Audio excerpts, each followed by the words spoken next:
¿Te imaginas ser obligado a luchar en una guerra? En este video desvelamos lo que debes saber sobre el reclutamiento forzoso, desde su impacto en la sociedad hasta las sorpresas legales. Quédate hasta el final para descubrir los detalles desconocidos. Suscríbete, dale like, comenta y comparte. La declaración de guerra en España comienza cuando el rey, con la autorización de las Cortes Generales, la anuncia. Si no hay monarquía, la decisión recae sobre el presidente. Este acto da inicio a una cadena de acciones militares y logísticas para movilizar al país hacia la confrontación. El Consejo de Ministros toma las decisiones estratégicas y operativas, esenciales para manejar los recursos y establecer las acciones a seguir. El ministro de Defensa, al frente del proceso, coordina la movilización del ejército y supervisa el reclutamiento para asegurar que las Fuerzas Armadas cuenten con los efectivos necesarios. Los primeros en ser enviados al frente son los profesionales del ejército, los mejor preparados para el combate debido a su entrenamiento y experiencia en operaciones bélicas. En países con un ejército profesional, estos soldados son fundamentales en las primeras fases del conflicto. Aunque todos los países tienen fuerzas armadas propias, Mónaco depende de un tratado con Francia para su defensa.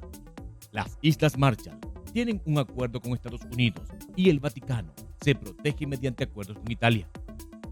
Estos tratados permiten a países pequeños o sin ejército participar en un sistema de defensa más amplio sin necesidad de movilizar recursos propios. En situaciones de emergencia, cuando el ejército profesional no es suficiente, entran en juego los reservistas, ciudadanos que habiendo completado su servicio militar pueden ser llamados de nuevo.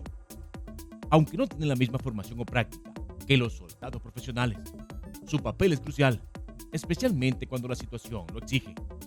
Si aún se requieren más efectivos, el gobierno puede recurrir a los civiles, quienes se alistan a cambio de incentivos económicos, educativos y de salud. Cuando la situación es aún más crítica y no hay suficientes soldados voluntarios o reservistas, se activa el reclutamiento forzoso. Ese es el recurso de un gobierno para asegurar que no falten efectivos en el campo de batalla. El reclutamiento obligatorio afecta principalmente a los hombres jóvenes, aquellos entre 18 y 25 años, ya que en esa etapa física y mentalmente suelen ser los más aptos para el servicio militar. No obstante, en situaciones de emergencia, los límites de edad pueden extenderse y personas mayores de 30, 40 e incluso 50 años pueden ser llamadas a filas. La necesidad es tan apremiante que se recurre a este grupo mucho más allá de la edad ideal para el servicio, con la esperanza de que su experiencia y capacidades sean suficientes para suplir la falta de soldados jóvenes. El proceso de notificación para aquellos que deben cumplir con este reclutamiento forzoso varía según la tecnología disponible. Antiguamente, las cartas eran el medio principal para convocar a los reclutas, pero hoy en día, las notificaciones se realizan mediante correo electrónico, mensajes de texto o incluso llamadas telefónicas. Aunque parece una cuestión administrativa sencilla, para muchos, recibir este tipo de notificaciones puede ser aterrador. De repente las personas pueden ver su vida cambiada por completo, enfrentándose a un destino que no eligieron y que en muchos casos pueden intentar evitar. A pesar de la obligación que impone el reclutamiento forzoso, existen mecanismos legales que permiten a ciertos individuos evitar ser llamados a filas. Uno de los motivos más comunes es la condición médica. Aquellos con problemas cardiovasculares, respiratorios, músculoesqueléticos o enfermedades crónicas no suelen ser aptos para el servicio militar, ya que las exigencias físicas son muy altas. Asimismo, los problemas de salud mental igualmente pueden ser un factor decisivo, ya que se pone en riesgo la salud del individuo y su capacidad para desempeñar funciones bélicas en un entorno tan exigente. Otro motivo para evadir el reclutamiento es tener a cargo familias dependientes, como hijos pequeños o familiares con enfermedades graves. En estos casos, el servicio militar no se considera viable, ya que la persona tiene responsabilidades que no puede dejar atrás. Las razones económicas juegan un papel importante. Aquellos que son el único sustento económico de sus familias pueden obtener una excepción por la imposibilidad de abandonar su hogar y sus deberes familiares. Se encuentra la objeción de conciencia, un derecho que permite a los individuos rechazar el servicio militar obligatorio por razones éticas, religiosas o morales. Estos individuos, en lugar de ser enviados al frente, deben cumplir con un servicio alternativo, como trabajos comunitarios, asistencia en hospitales o labor en organismos de ayuda social. Esto ofrece una salida para quienes no pueden participar en un conflicto bélico, pero aún desean contribuir a la sociedad de manera útil. En algunos casos, las leyes sobre el reclutamiento pueden ser más flexibles, permitiendo excepciones para ciertos grupos. Un ejemplo claro son las mujeres. Aunque en muchos países las mujeres no están obligadas a prestar servicio militar, en España, por ejemplo, pueden ser llamadas a filas. Sin embargo, la mayoría de las veces, las mujeres desempeñan funciones administrativas, médicas o técnicas en lugar de roles de combate directo.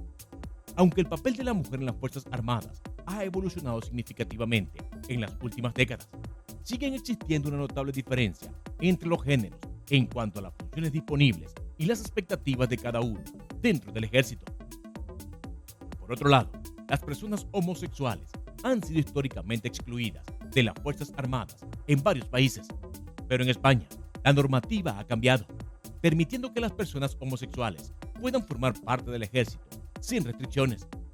A pesar de estos avances, aún existen países que mantienen políticas discriminatorias, donde las personas LGBTQ+ pueden ser rechazadas por su orientación sexual. Afortunadamente, la tendencia está cambiando y en muchos países las leyes se están adaptando para ser más inclusivas. En cuanto a las personas transgénero, la situación sigue siendo más compleja.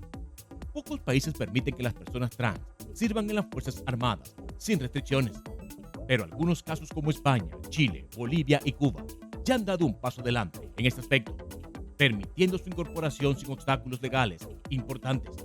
No obstante, aún queda mucho por hacer para garantizar la plena integración de las personas trans en el ámbito militar, ya que existen muchas barreras sociales y estructurales que dificultan su inclusión. Negarse a cumplir con el servicio militar obligatorio puede tener consecuencias muy graves. En primer lugar, es importante destacar que aunque la negativa masiva es un escenario improbable, los gobiernos tienen mecanismos para castigar a quienes deciden no cumplir con su deber. En algunos países, esto puede incluir la aplicación de fuertes multas, penas de prisión o incluso la contratación de mercenarios para suplir la falta de personal. A nivel individual, las penas pueden ser igualmente severas. En España, aquellos que se nieguen a servir pueden enfrentarse a una condena entre 3 y 10 años de prisión. Esta pena varía según la legislación de cada país, pero en muchos lugares las consecuencias de rechazar el servicio militar son muy estrictas y pueden arruinar la vida de una persona. Asimismo, en muchos países, la vida de aquellos que se niegan a servir puede volverse un verdadero calvario, ya que se les puede retirar el derecho a acceder a servicios básicos, empleo e incluso a vivir de manera normal. Escapar del país es otra opción para aquellos que no desean enfrentar al servicio militar. Sin embargo, esta alternativa tiene un alto riesgo, ya que puede resultar en la emisión de una orden de captura internacional. De esta manera, quienes intentan huir al extranjero pueden ser perseguidos por las autoridades internacionales y enfrentarse a una vida de constante huida y persecución. Tienen que lidiar con la incertidumbre y el miedo y con la pérdida de una vida estable y la imposibilidad de reconstruir un futuro sin la amenaza de ser capturados.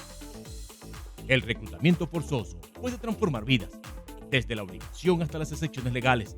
Si este tema te impactó, no olvides suscribirte, activar la campanita, darle like y ver nuestro próximo video. ¿Estarías dispuesto a arriesgarlo todo por tu país?